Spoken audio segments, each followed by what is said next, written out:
What's up, Antonio? Chris here, the owner of CNP Marketing and Design, and this is a follow-up video for the last video that I sent you. This is going to go over a Google ad strategy in order for you to take off your business very, very quickly, and especially through the winter that you know is going to be slow.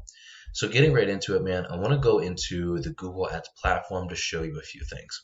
So just as we talk about keywords in the previous video, Google Ads also targets keywords, but they're a little bit different. They're a little bit more generic, right? So instead of it having to say Cleveland or Youngstown or Akron, or instead of it having to be what we call geo-specific, location-specific, these are more generic type of keywords. So dog training near me, dog training. And obviously some of these aren't the most relevant for you, like creating a dog. But if you do puppy training, there's I believe this should be a brand name, Miracle Canine Training.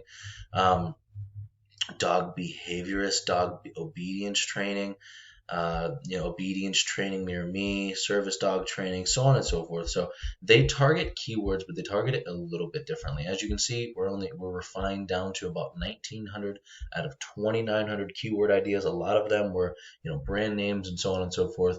So it's a little bit refined right now. And as you see up here, all right, so out of all of these keywords, the 1,900 keywords on this list, you're looking at about 1,200 or 1,300 searches on a mobile device and about 1,600 searches total. Now, I really, really lowballed our estimations here, and I'm going to go ahead and guess about 3,000 or 4,000 of these are going to be relevant to you, right? So things that you really, really want to target. Now, as you can see here, over on the right side, you will see the competition level, how many people are actually bidding on this keyword, how many competitors that you do have. And over here, you see the low end of what this keyword, each click of this keyword would cost, because this is a pay per click type of advertisement, meaning if nobody clicks on your ad, you don't pay for anything, right? But when people click on your ad, that's when you pay. But every single time you get a click, you also get an opportunity to get a deal. So it's really, really cool in that regard.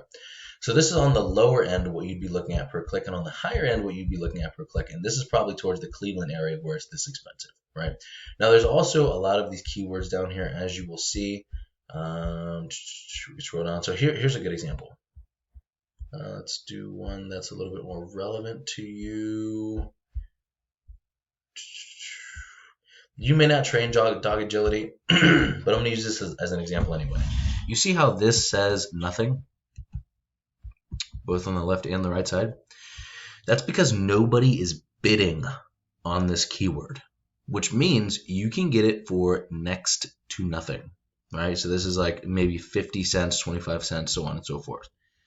Now, these are the types of keywords that we want to be going after. Out of 1,900 keywords, what you want to do is you want to comb through all 1,900 of those and really refine what types of keywords are going to be the cheapest? How am I going to get the best and the fastest return on my investment? Those are the types of keywords that you really want to target first. You will build out ad groups that are thematically tight, which means one, dog training and dog training near me might be in the same ad group, because these ads are going to want to be relevant. Let me actually break some of this stuff down for you real quick. So this is going to be your return on investment. I want to scroll up here to break down a little bit of Google Ads info for you real quick. So you want to separate the ad sets by ad types, right? By doing this, you make each ad relevant to those keywords. This will increase what is called a quality score. A quality score is how relevant is your ad and landing page experience to the keyword that person searched. The higher your quality score is, the lower it makes your cost per click, which actually saves you money. Plus, it ensures that you get at the top of the search results above all of the other guys, right? So if we looked up dog training, Cleveland, Ohio, now usually you would get an ad pop up here. So instead of them landing down here, which they might if your quality score isn't high enough, they will land always at the top of the page, and you will get the first dibs on that person searching there. Now, if you utilize this in combination with the other strategies that I gave you in the previous video, imagine if you were up here, you were right here, and you were also right there. Who do you think everybody's going to go to at that point? You're on the page 3 times. Everybody's going to go to you. right? And this is something that you can use as a complementary strategy, or you can use this in the beginning to get fast wins in order to reinvest in everything else. So all of those little keywords, I mean, you have to comb through 1,900 keywords. It's a lot of work, but it is extremely worth it.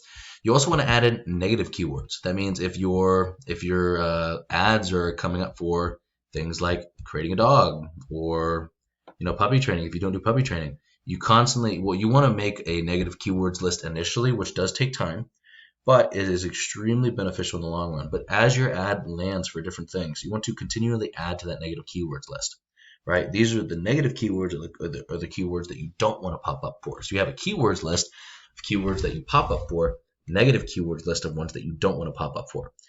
You want to also use manual cost per click strategy. If you're going to get calls from Google saying you should be doing this, you should be doing that. They literally just want to take the reins and take your money, because given the opportunity, they're going to take your money. They are trained in calling people to be like, hey, do this bid strategy. It's going to work so much better, and this is why, because we've named it this. It's absolutely ridiculous. But you want to use the lead goal with responsive search ads, which are the ads that typically pop up right here, maybe even in the Google Map pack sometimes. You want to also use every extension that you possibly can, as long as it makes sense. Let me go into giving you an example of an extension. So right here, you see one of our ads for our car detailing and ceramic coating clients up in Massachusetts. This is a call extension, right? So here's the ad, here's the headline, the description, and here's one of the extensions. Now there are also site linking extensions, offer extensions, and there's a lot many more. Now the larger the area that this ad covers, let's say instead of it just covering right here, it covered this giant area right there, it obviously takes up more market space, it's easier to see, and people are going to pay more attention to it, which is why extensions are so beneficial. Now going back up here, you want to fill out all the details of your ideal customer, and you want to write your ads directly towards that customer, because they're going to resonate with people that feel like people are talking directly to them, right?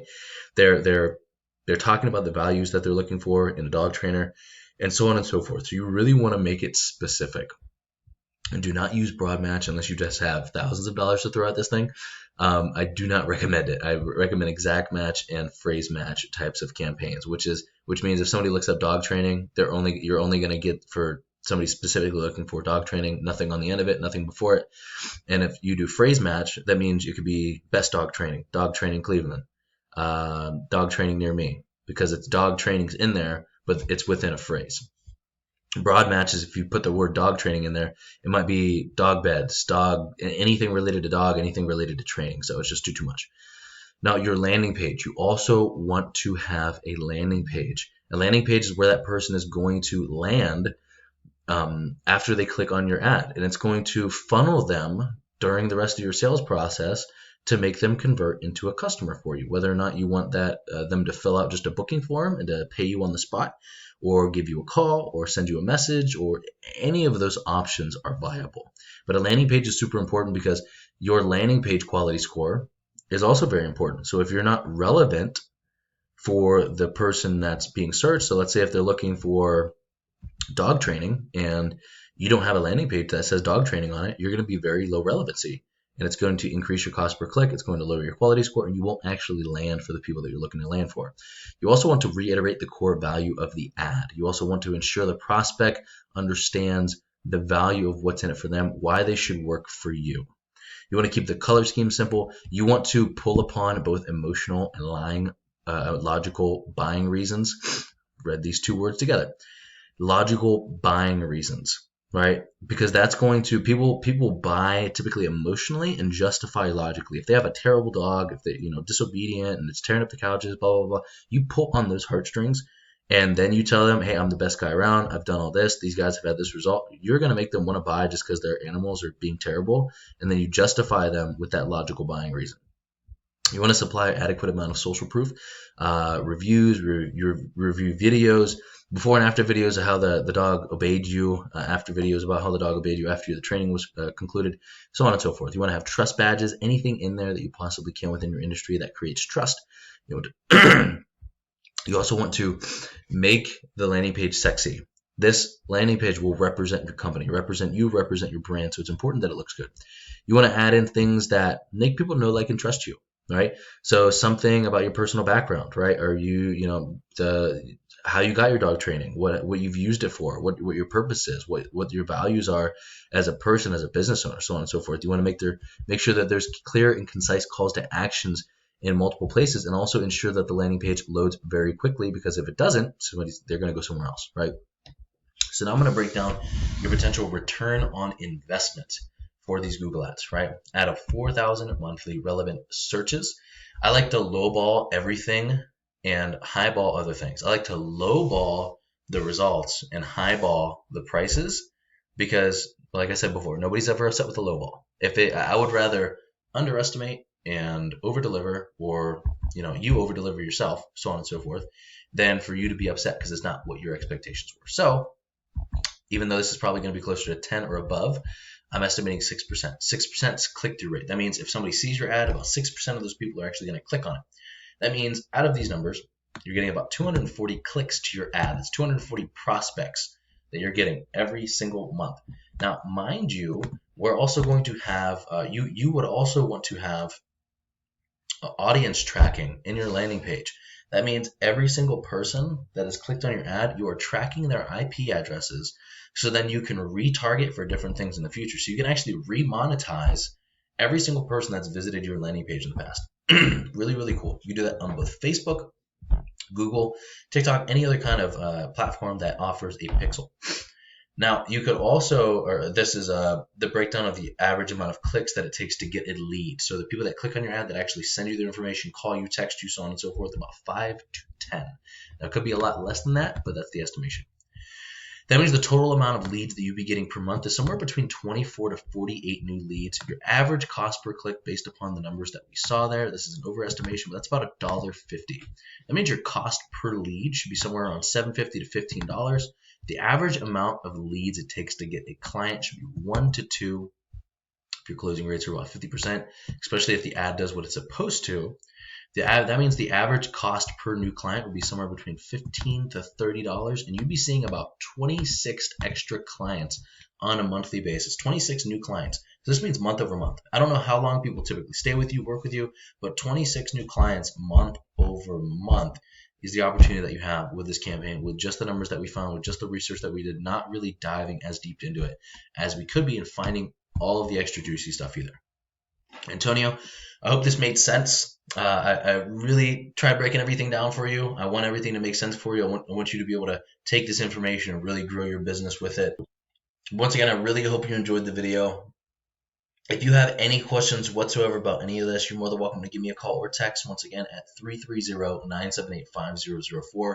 I hope you have a great rest of your day, my man, and I will talk to you soon.